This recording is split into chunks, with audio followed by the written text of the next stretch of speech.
सद्गुरुवे नमः। बंधुओं, अपने आप को जाने इसी जन्म में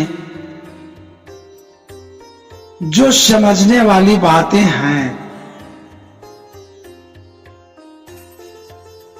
वह है कि जो देश के दार्शनिक संत महात्माओं ने कहा, बुद्ध, महावीर, कबीर, कृष्ण और भगवान श्री राम ने कहा,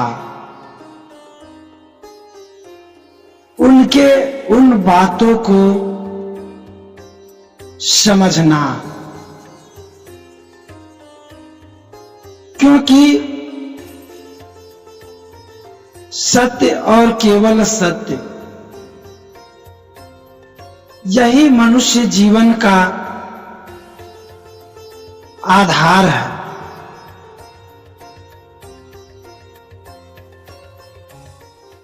मनुष्य शरीर मिलने का जो उद्देश्य है उसे समझ पाना। इस ब्रह्मांड में तरह तरह के जीव देखने को मिलता है। लाखों तरह के जीव जल में निवास करने वाले, लाखों तरह के जीव स्थल पर निवास करने वाले और लाखों तरह के जीव आसमान में विचरण करने वाले। पर इन जीवों में अब तक का जो शोध के अनुसार पाया गया वह मनुष्य तन में मनुष्य रूपी जीव ही है। शास्त्रों में चर्चा है कि भगवान भी मनुष्य तन प्राप्त करने के लिए इच्छुक होते हैं। तो वह कौन सी चीजें हैं जो इस शरीर के महत्व को, इस शरीर के अट्रैक्शन को, इस शरीर को एहसास होने का, महसूस कराता है।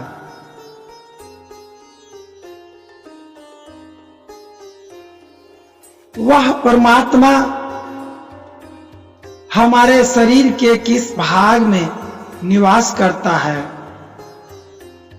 क्या उसका आकार है, क्या उसका प्रकार है, क्या उसका स्वरूप है, इन बातों को जानने के लिए हमारे देश के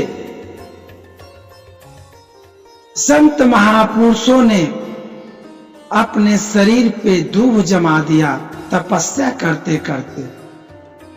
क्योंकि ये जो बातें हैं इस धरती पर जन्म लेने वाले प्रत्येक जीव के समान एक रूप में काम करता है। इस चीज को लोगों ने, किसी ने वायु नाम दिया तो किसी ने श्वास बतलाया, किसी ने आत्मा बतलाया तो किसी ने दिव्य स्वरूप ज्योति अग्नि बतलाया। और जब यही चीज हमारे शरीर से बाहर निकल जाता है तब हम नहीं होते।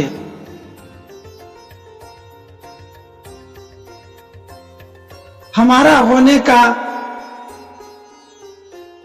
महत्व नहीं रह जाता। यही कारण है कि जब यह जीवात्मा शरीर से अलग होता है,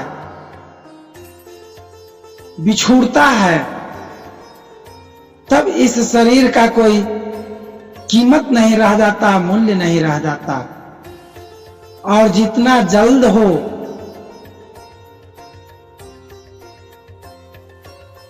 इस पार्थिव शरीर को खंड खंड करने का प्रयास किया जाता है, राख से खाक में मिलाने का प्रयास किया जाता है, मिट्टी में मिलाने का प्रयास किया जाता है, जल में डुबोने का प्रयास किया जाता है। यानी यही शरीर जब तक जीवात्मा इस शरीर में था, लोगों के लिए मसीहा था, किसी के लिए पिता था तो किसी का पुत्र था, किसी का मालिक था तो किसी का गुरु था, तो किसी का दुश्मन था। लेकिन जैसे ही यह जीवात्मा शरीर से अलग होता है, सारा संबंध जीरो हो जाता है, निष्क्रिय निष्प्रभावी हो जाता है। तो समझने वाली बात यही है कि जिस तरह से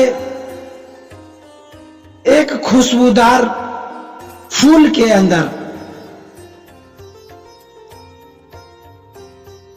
खुशबू समाया हुआ रहता है, पूरे वातावरण को खुशनुमा बनाए हुए रहता है,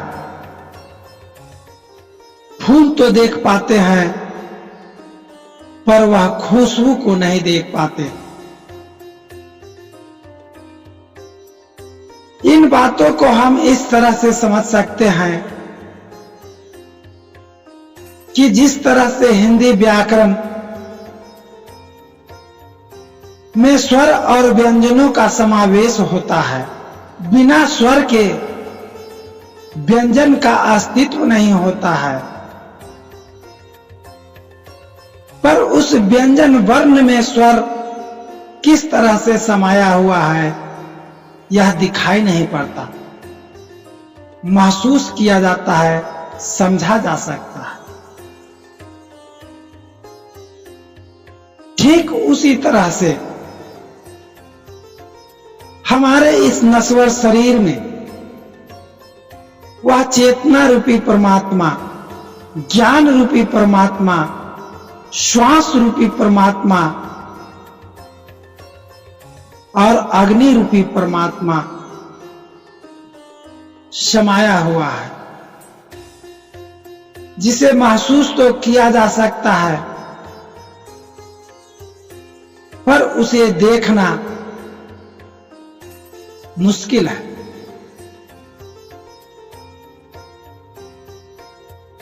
हमारे देश के अंदर बहुत सारे संत महापुरुष ऐसे भी हुए हैं जो अपने ध्यान शक्ति के बदौलत अपना उस परम स्वरूप को, अपने अंदर के वह परम चेतना को, शाश्वत सत्य को दर्शन किया है, साक्षात्कार किया है। उन महापुरुषों में जिन्हें भगवान श्री कृष्ण के रूप में जाना जाता है, भगवान राम के बारे में जाना जाता है, सतगुरु कबीर के बारे में जाना जाता है, भगवान ओशो के बारे में जाना जाता है। इस तरह से कई विलक्षण प्रतिभा वाले महापुरुष इस धरती पर अवतरित हुए हैं, जिन्होंने अपनी चेतना के माध्यम से, अपने ध्यान के माध्यम से अपने स्वरूप का दर्शन किया है, साक्षात्कार किया है और उन स्वरूपों में परमात्मा को महसूस किया है, परम सत्य का साक्षात्कार किया है। प्रत्येक जीव, वह जीव जो हमारे अंदर समाहित है, वह न तो स्त्री रूप में है ना ही पुरुष रूप में है। वह जीव हमेशा हमेशा एक समान रूप में होता है, पर वह जिस आकार वाले जीव में प्रवेश करता है लोगों को वही दिखाई पड़ता है। स्त्री में प्रवेश कर गया तो स्त्री हो गया, पुरुष में प्रवेश कर गया तो पुरुष जान प्रतीत होता है, जानवर पशु पक्षी में प्रवेश कर गया तो पशु पक्षी महसूस होता है। तो बंधुओं, इन ब्रह्मांड के रहस्यों को और अपने आप को इस धरती पर होने का जो मकसद है, उन चीजों को समझना, उन चीजों को जानना संसार के प्रत्येक प्राणी के लिए बहुत जरूरी है।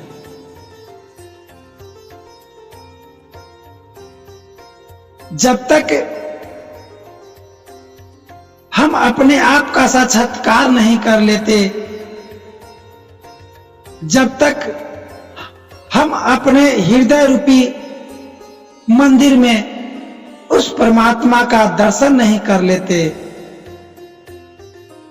तब तक यूं ही भटकते रहेंगे, यूं ही मोह माया तृष्णा में भटक भटक करके अपने इस परमेश्वर के अनमोल उपहार को यूं ही गंवाते रहेंगे। तो जो समझने वाली मूल बातें हैं, जिसके लिए कि मैं लोगों को समझाने का प्रयास करता रहता हूं कि यह जीवन किसी चीज का मोहताज नहीं है, पर चूंकि जन्म के साथ ही उन चीजों को हमने देखा, इसलिए हमें लगता है कि इसके बिना हम नहीं रह पाएंगे। हमने गाड़ी देखा, इच्छा हुआ गाड़ी खरीद लिया, बंगला देखा, अच्छा लगा, महल बना लिया, पर यह कोई जरूरी नहीं कि गाड़ी, बंगला, नौकर चाकर और अच्छे भोजन के साथ ही हमारा जीवन का निर्वहन हो सके।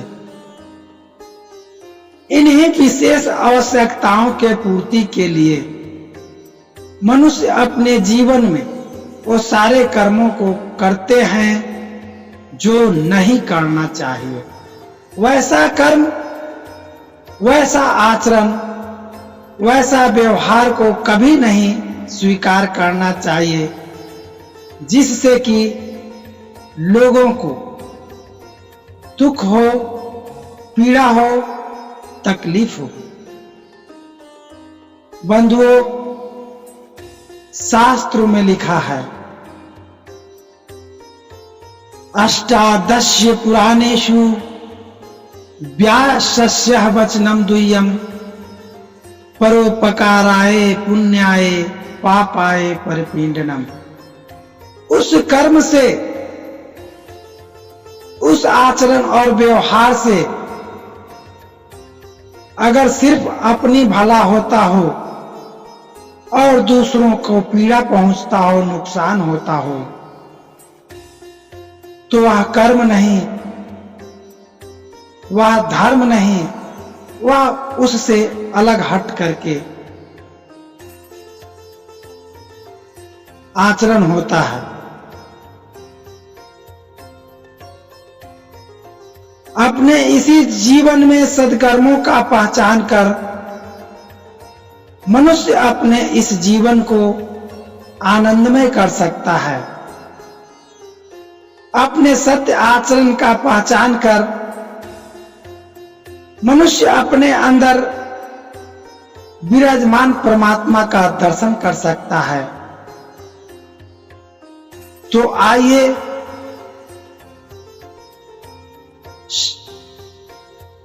अपना कदम सन्मार्ग की ओर चलने का एक छोटा सा प्रयास करते हैं। कबीर साहब के वाणी में आया है, कबीर साहब के वाणी में आया है, बड़ा पुण्य उपकार है जीव दया चित राख, देखो हृदय विचार के वेद पुराण है साख। हम नहीं कहते, यह बात हमारा वेद और पुराण कहता है। यह बात हमारे देश के महान दार्शनिक और संत महात्मा कहते हैं और यही सत्य है। आप लोगों ने हमारी बातों को सुना, इसके लिए बहुत बहुत आभार।